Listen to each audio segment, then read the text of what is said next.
Et pour parler du retrait de Joe Biden de la course à la présidentielle, nous avons le plaisir d'être en direct depuis Casablanca avec Hafid Boutaleb, expert en relations internationales. Bonsoir. Bonsoir. Alors pour commencer, Joe Biden a annoncé son retrait de l'élection présidentielle. Alors pour vous, était-ce une décision prévisible? Eh bien, c'est vrai que la situation du président, notamment la situation, l'état de santé du président américain Joe Biden, a suscité beaucoup de controverses depuis le début de il faut dire les choses, avec plusieurs bafouilles, plusieurs fois où le président a chuté devant le public, plusieurs comportements qui soulevaient des interrogations quant à sa lucidité. Et on va dire que le débat entre lui et l'ancien président Donald Trump, qui a eu lieu il y a un mois, a accentué les doutes, notamment dans le camp dans son propre camp, le Parti démocrate. Et cela s'est encore plus accentué avec la confusion qu'il a fait pour le sommet de l'OTAN, lorsqu'il a introduit le président ukrainien en le qualifiant en le nommant Vladimir Poutine, alors que il s'agissait de Volodymyr Zelensky. Et en plus de cela, il faut rappeler qu'il y a eu un événement considérable en pleine campagne, c'est la tentative d'assassinat contre l'ex-président et candidat républicain Donald Trump, une tentative d'assassinat qui a euh, soulevé une vague de sympathie pour Donald Trump, qui elle-même. Vous m'entendez? Alors la communication a été coupée avec Hafid Boutaleb. On reviendra vers vous dans quelques instants. Alors on continue à présent ce direct. Alors on revient. Hafid Boutaleb, Oui, on oui, réussit allô? à relier Oui, je la vous prie de connexion. m'excuser. Oui, pas de problème. Donc, Vous oui, étiez. je vous disais qu'il y a un élan de sympathie en faveur de Donald Trump, qui a démontré en pleine donc agression contre sa personne une force d'esprit considérable, puisqu'il s'est relevé, il a immédiatement appelé ses partisans à se battre en criant 3 fois fight, fight, fight. Et donc tout cela tranche avec une attitude beaucoup jugée molle, jugée faible du président sortant maintenant, Joe Robinette Biden, qui, il faut rappeler, a publié une lettre ce soir. Oui, il énonce les raisons pour lesquelles il a décidé de se retirer, notamment pour préserver le Parti démocrate et renforcer les chances de ce parti-là, de son camp, de pouvoir Justement, remporter l'élection en novembre. Justement, j'y arrivais, Joe Biden annonce prendre cette décision dans l'intérêt de son parti. À votre avis, qu'est-ce qui a précisément poussé Joe Biden à annoncer aujourd'hui son retrait de la course à la présidentielle?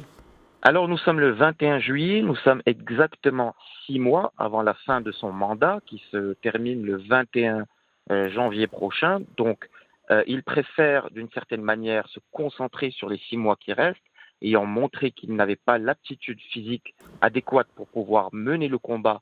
Et Dieu sait qu'une campagne électorale américaine, c'est très physique. Rajoutons à cela qu'il a eu et qu'il a été diagnostiqué il y a quelques jours du Covid-19, qu'il a dû interrompre sa tournée électorale et revenir à la Maison-Blanche. Tout cela a poussé Joe Biden à renoncer. Mais il y a beaucoup de pression au sein du camp démocrate. Il y a des luttes intestines aussi qu'il faut rappeler depuis plusieurs années. Et il faut aussi rappeler que déjà en 2020, Joe Biden n'était pas le premier candidat. Il a fallu vraiment un coup du sort pour qu'il puisse être propulsé au devant et pouvoir aller vers la bataille contre Trump, qu'il a remporté d'ailleurs en 2020. Ce coup du sort était le Covid.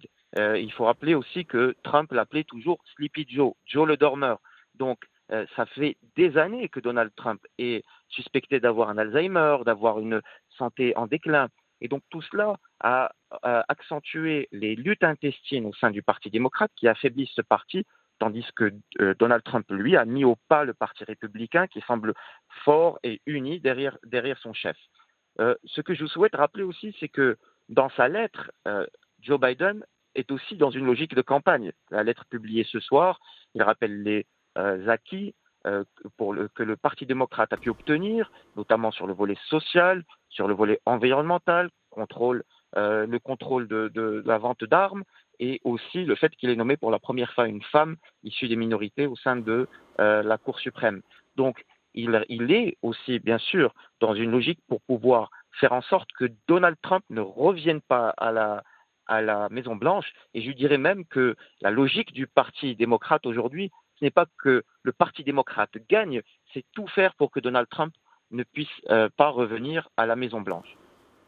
Alors, en annonçant son retrait, est-ce que Joe Biden n'a-t-il pas tardé à prendre cette décision afin de laisser au Parti démocrate du temps pour adopter une nouvelle stratégie au camp républicain? Ou est-ce que peut-être le camp démocrate avait déjà préparé cette stratégie justement d'annoncer son retrait à 4 mois du scrutin présidentiel? Non, on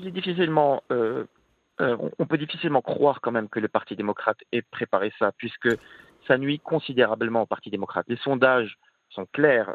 Donald Trump mène de 1 à 2 points, 3 points dans les États qu'on appelle les swing states, notamment le Michigan, la Pennsylvanie, où Donald Trump a échappé de peu à une tentative d'assassinat, l'Ohio et d'autres. C'est plutôt 4 ou 5 points d'écart des fois que l'on constate dans les sondages entre Donald Trump et son compétiteur démocrate Joe Biden.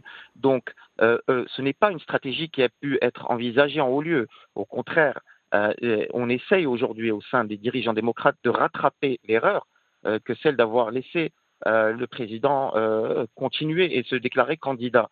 Le débat qui a eu lieu entre lui et Donald Trump au mois de juin, c'était la première fois dans l'histoire électorale américaine où on aura un débat 4 mois avant la présidentielle. Peut-être était-ce une manière pour les démocrates de tester les aptitudes intellectuelles et physiques de leurs candidats.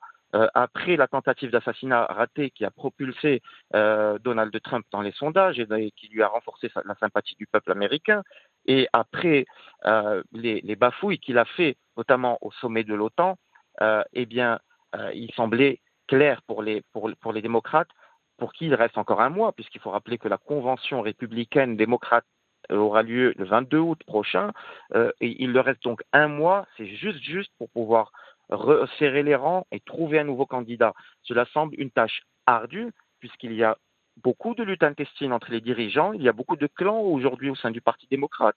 On a le clan de Bernie Sanders, on a le clan plutôt modéré des Clinton, il y a le clan des Obama, et puis il y a aussi cette affaire de Gaza qui est encore plus divisée, puisque le Parti démocrate a été incapable d'empêcher, voire même de réduire le massacre que subissent aujourd'hui les populations de Gaza et qui ne fait pas l'unanimité au sein des élites démocrates, puisque beaucoup de dirigeants, de sénateurs et de congressmen en général appartenant au Parti démocrate refusent cette sympathie ou voire même ce soutien inconditionnel que Joe Biden a offert.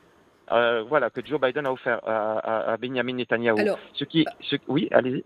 Excusez-moi, mais est-ce que la décision de Joe Biden en contrepartie est-elle une mauvaise nouvelle aussi pour le candidat républicain Donald Trump et son camp qui, eux, doivent aujourd'hui trouver une nouvelle stratégie? Alors effectivement, il y a une question d'un journaliste qui a posé à Donald Trump ce qu'il penserait d'un retrait, puisque ça fait quelques semaines que ce retrait se pose, ce qu'il penserait d'un retrait de Joe Biden en pleine course à la Maison-Blanche. Donald Trump avait répondu que, effectivement, ses équipes se sont préparées à affronter, plutôt lui et ses équipes se sont préparées à affronter Joe Biden, mais qu'il serait prêt à affronter n'importe quel autre candidat issu du Parti démocrate, ce qui explique bien que peut-être pour Donald Trump, évidemment, avoir un candidat dans l'état physique et intellectuel et mental de Joe Biden, c'était plutôt pratique, assez commode pour pouvoir faire une campagne bien tranquille. Aujourd'hui, on ne sait pas contre qui Donald Trump va devoir faire la compétition.